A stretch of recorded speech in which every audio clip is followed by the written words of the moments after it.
Machiegni kendo nyakon mgajwang' chendo en rameny piny wadhi mbele gi miweche manyien. Komishona e kaunti ma Homa Bay Moses Lilan ogolo chik ne jotend arita kwe sub counties mag kaunti no kod migawo mar ochung'ne kedo gi masiche mabiro apoya mondo mi one ne arita mag skunde duto mantiere kaunti no obedo makare mar thiro masiche manyalo juko jopuonjre e seche magin e skunde.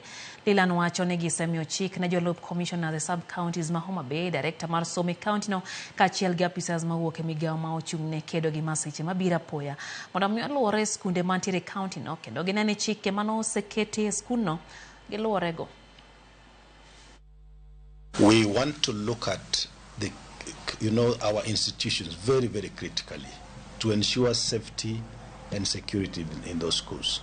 We've asked our security teams and the entire disaster management machinery to move into all the schools to assess the safety measures that are in place.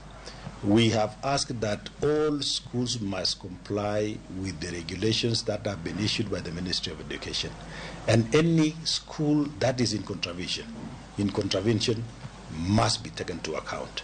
We have even proposed that schools also some must have CCTV cameras. They should engage, watchmen more than what is existing now, just to ensure that we reap the benefits of securing our schools. We have also amplified the directives from the Ministry of Education through a multi-agency collaboration. The schools, the matrons, the head teachers, the deputy head teachers must be domiciled in the school for purposes of taking responsibility.